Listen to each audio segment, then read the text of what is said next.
This is Heliox, where evidence meets empathy. Independent, moderated, timely, deep, gentle, clinical, global, and community conversations about things that matter. Breathe easy, we go deep and lightly surface the big ideas.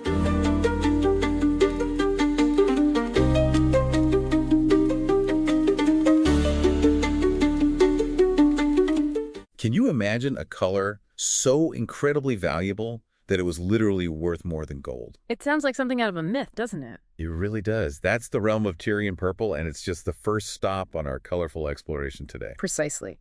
Today, we're taking a deep dive into the fascinating history and the chemistry of two truly iconic colors, purple and blue. Yeah, and these aren't just any colors, more than just looking good. These hues have, wow, they've profoundly impacted societies, haven't they? Absolutely. They symbolize power in really remarkable ways, and were even central to global economies at times. We've gathered a fascinating array of sources for you, everything from, ancient accounts detailing the almost mythical origins and incredibly involved creation of Tyrian purple, to explorations of the long-standing allure and scientific development of blue pigments. and even some really cutting-edge scientific research that's revealing the chemical secrets behind those ancient purple dyes. From sea snails, believe it or not. Our mission, then, is to extract the most intriguing insights, the surprising stories, the ingenious, sometimes smelly processes, and the deep meanings woven into these colors. Okay, let's unpack this, starting with Tyrian purple.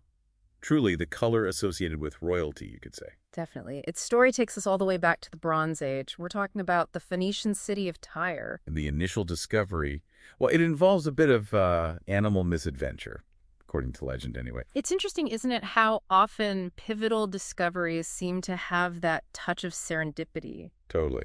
So what's the story?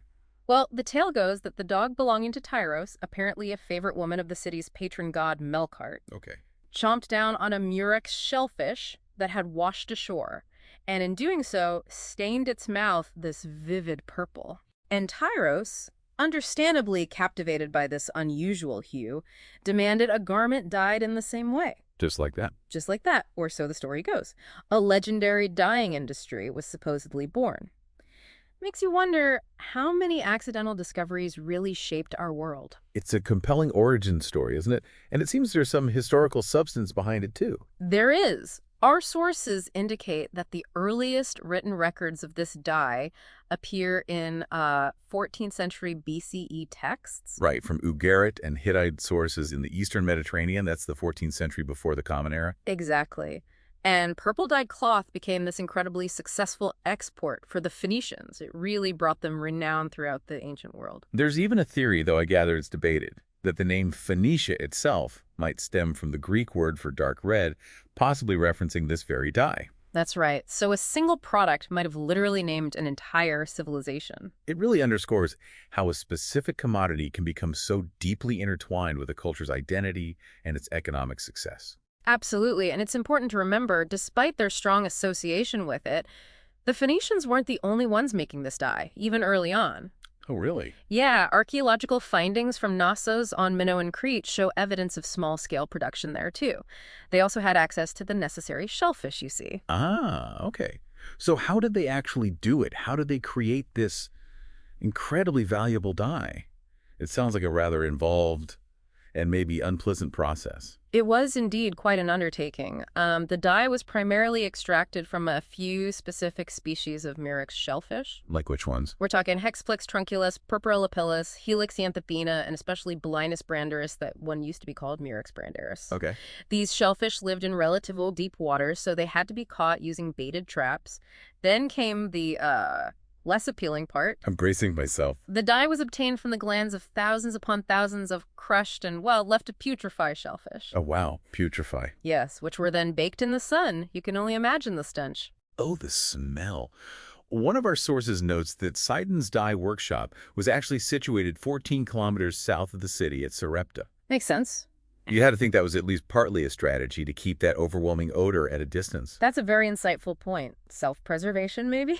Yep. Later on, Pliny the Elder, the Roman also, described a slightly more refined process. How so? It involved adding salt to the mashed glands and boiling the mixture in tin vessels for 3 days. Finally, whole fleeces of wool were dipped into the resulting liquid to get the color. So they dyed the wool itself first.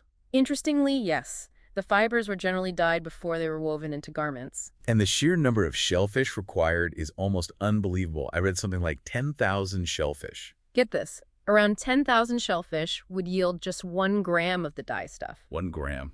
Barely enough to color the trim, the hem, of a single garment in a deep shade. Okay, that really helps understand why it commanded a price higher than its weight in gold. Exactly. It's staggering.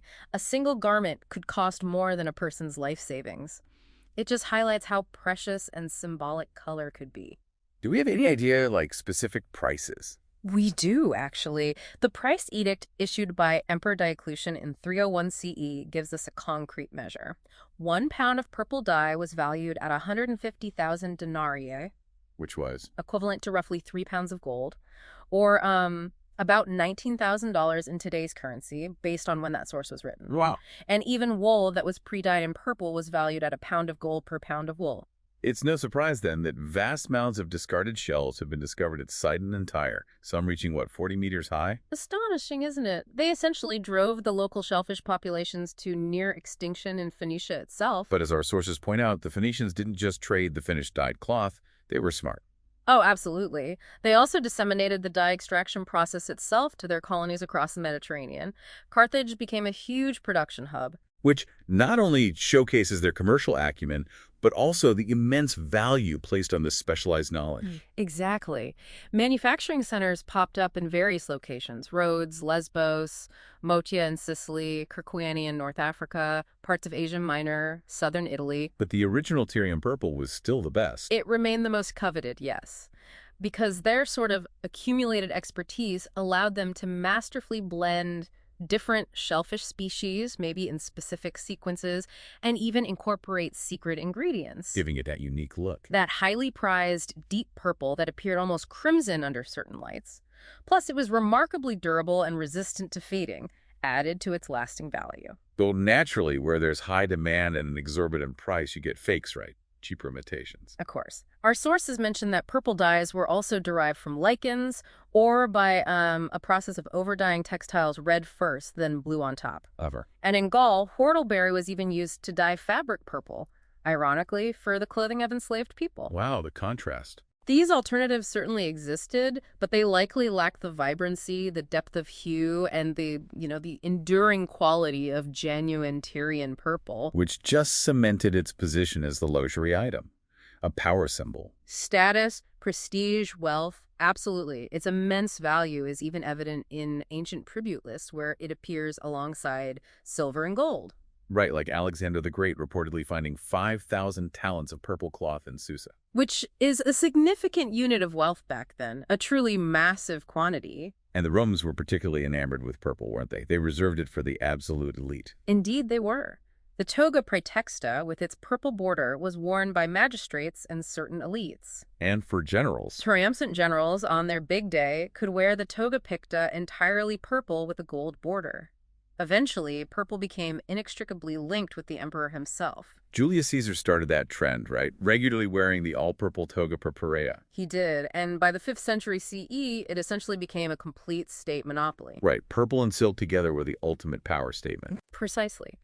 Starting from Alexander Severus's reign, only the emperor, or those he specifically authorized, could wear or even purchase these luxurious silk garments, the kekalumina. And foreigners were banned from trading them. Strictly forbidden. Emperors were frequently depicted wearing Tyrian purple.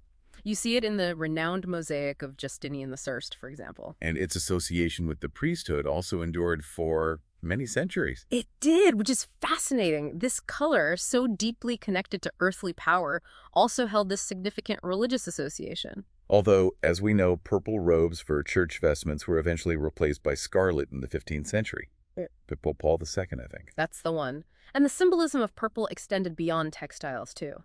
Even imperial monuments and sarcophagi incorporated purple using porphyry marble. Which has that naturally rich purple color. Exactly. And Tyrian purple was even used to dye parchment for really important texts, like the Codex Rosano.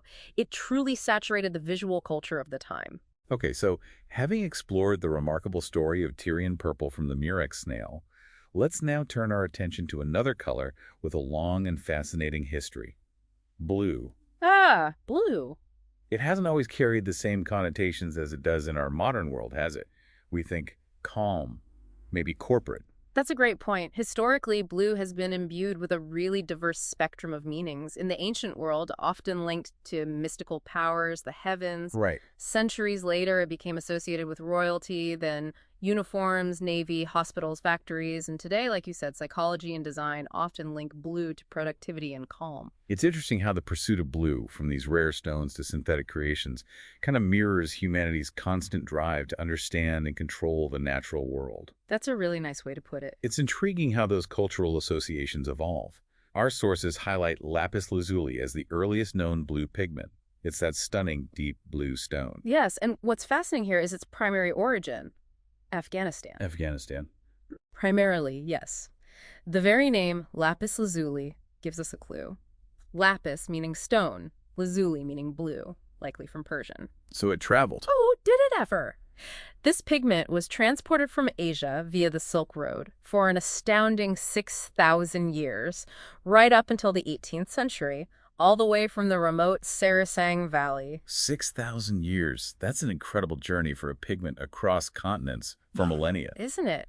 And it was incredibly highly prized by ancient civilizations. Like who? Civilizations like Sumer and ancient Egypt held it in immense esteem. They used it for jewelry, headdresses, even in Tutankhamun's tomb treasures. Wow. And Cleopatra used it as eyeshadow, or is that just a story? Allegedly. That's the legend. Chemist Heinz Burke offers an interesting perspective. Go on. He suggests that early humans just didn't have much access to blue in the natural world. It's not common in soils or minerals in easily usable forms. Which would make it seem more special, more mystical. Exactly. That rarity likely contributed to its mystical allure. That makes sense. But the ancient Egyptians also developed their own method for creating blue, right? Egyptian blue. Indeed. Approximately 4,500 years ago, they developed the first synthetic pigment, Egyptian blue. What was it like? It's a bright crystalline substance, often a lighter shade compared to the deep blue of lapis lazuli. They formulated it basically to meet the significant demand for blue. A color they associated With the sky, fertility, the very act of creation. This pigment then spread throughout Egypt, into Greece, across the Roman Empire. But it vanished for a while. Interestingly, yes, its use largely faded away after the decline of the Roman Empire for a period. Then we get ultramarine, which sounds like it's directly linked back to lapis lazuli. In a sense, yes, ultramarine literally translates to beyond the sea, directly reflecting its origin from distant lands. It gained immense popularity during the Italian Renaissance, starting around the 12th century. It's really a foundational color in Western art history. And it was made by grinding lapis lazuli. Exactly, but the crucial aspect was how fine you ground it. Grind it too finely, and it would lose its vibrant blue hue and just look grayish. Tricky. And much like its source stone, it was incredibly expensive, wasn't it? Initially, yes. Actually more valuable than gold at first. Over time, it did become more accessible, though still costly. And the Renaissance artists loved it. Oh, yes. It was a favorite among artists like Cimabue, Duccio, Giotto. They often used it with a luxurious gold leaf for maximum impact. I read Tonino Cennini in his famous book Il Libro dell'Arte even detailed this lengthy, meticulous purification process for it. He did, and he described it as illustrious, beautiful, and most perfect beyond all other color. High praise indeed. And its use continued with later masters like Raphael, Botticelli, Titian. It also picked up a significant religious symbolism, didn't it? Precisely. Within Christian iconography, blue became a sacred color, partly because it was so expensive and partly the visual impact. So artists saved it for important figures. Often, yes. They reserved the most expensive pigments, like ultramarine, for depicting the most important religious figures, most notably the Virgin Mary. That's where we get the term Marian blue. Oh, okay. Moving forward in history, we encounter indigo, another blue with a hugely significant past. Absolutely. Indigo rose to prominence as a major color and dye in the 16th and 17th centuries. It became so significant it actually ignited international trade conflicts. And tragically fueled the African slave trade too, right? It played a role, yes. It even earned its place in Isaac Newton's color spectrum in 1672. Where did it come from? It's derived from the Indigofera tinctoria plant. It was imported along the Silk Road from places like India and Egypt and became the primary natural dye for clothing for many people. And then came the synthetic version. which has its own interesting story tied to science. Yes, the German chemist Adolf von Baeyer achieved the first synthesis of indigo in 1878. Yeah, and that took over. Pretty quickly. By 1913, synthetic indigo had largely replaced the natural crop in commercial use, and it's the synthetic form that's used to dye, well, most of our denim jeans today. Wow, a powerful example of how scientific innovation can just completely transform industries. Definitely. Then there's Prussian blue, emerging a bit later on the timeline. Prussian blue, that appeared in Germany, 18th century. Actually an accidental discovery by a Swiss paintmaker, Johann Jakob Diesbach. An accident. Apparently so. It holds the distinction of being the first color pigment to be chemically synthesized intentionally, though the initial finding was serendipitous. And a key factor was it was cheaper than ultramarine. Significantly cheaper and easier to produce compared to the still costly ultramarine. That was huge. And it had a notable impact on the art world as well, didn't it? It certainly did. It was widely adopted by Japanese artists, maybe most famously in a Hokusai's iconic Great Wave. Ah, yes. And in Western art, it's strongly associated with Picasso's blue period in the early 1900s. Right, where the blue reflected his mood. Exactly. His predominantly blue paintings poignantly reflected his deep sorrow and depression after a friend's suicide. The subjects were often somber, prostitutes, drunks, beggars. Which sort of reinforced that cultural association of blue with sadness or despair, unfortunately. It did contribute to that, yes. Though other artists like Marc Chagall had a profound connection to blue's expressive power, he famously said something like, "When Matisse dies, Chagall will be the only painter left who understands what color is," highlighting his own connection to it. Powerful stuff. And finally, we arrive at International Klein Blue. That's a very specific and visually striking shade. He really is. Yves Klein, in the 1960s, developed his own unique formulation of blue pigment, which he famously named IKB. And he had a whole philosophy behind it. He did. His artistic aim was to capture the immaterial vastness of the sky. He even called himself a painter of space. He went on to create nearly 200 monochrome blue paintings, initially using ultramarine before perfecting his IKB. For Klein, blue held this fundamental philosophical significance. He said, "Blue is the invisible becoming visible. Blue has no dimensions." It is beyond the dimensions of which other colors partake. It's quite a statement. It's a fascinating example of an artist really imbuing a color with profound conceptual meaning. It's remarkable how these various shades of blue carry such distinct histories, cultural meanings, and artistic intentions.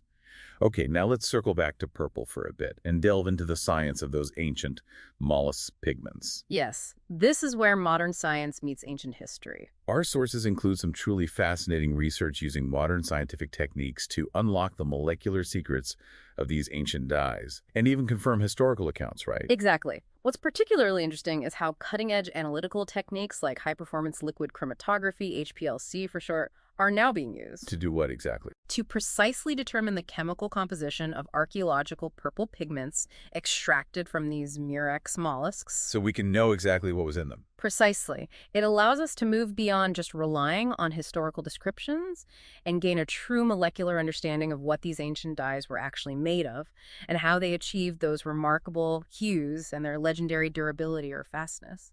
And what key insights have these scientific investigations provided? What have we learned? Well, this research has identified 3 primary chemical classes of colorants present in these purple pigments.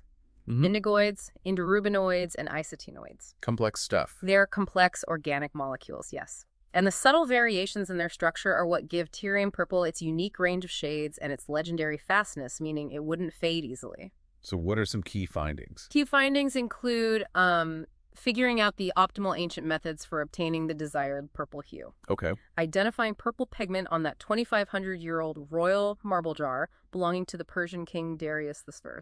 And even providing scientific confirmation for the identity of the biblical argamin and techelet. The biblical dyes.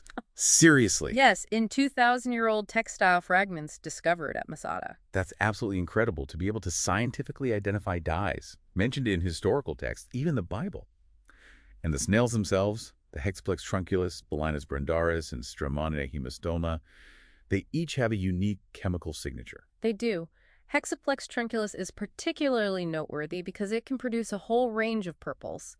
Reddish purple, bluish purple, violet. So it was versatile. Very. And in ancient times, it seems it was the principal source for creating both the red and blue shades of purple. In contrast, Valanus brandurus and Stromanida hemistoma tend to yield pigments that lean more towards the red-purple end of the spectrum. So the ancient dyers really knew their stuff. They knew which snails to use for which shade. It certainly seems they had a sophisticated understanding, yes. Which snails to use, how to process them to achieve specific colors. And the process by which the color actually appears, it starts colorless. Exactly. Within the live snail's hypobranchial gland are colorless precursor compounds. When these are exposed to air and light, a whole series of enzymatic and photooxidative processes kick off. Leading to the color change. Right. The pigment goes through visible stages, starts white, then yellow, then green, before finally developing into the characteristic purple hue.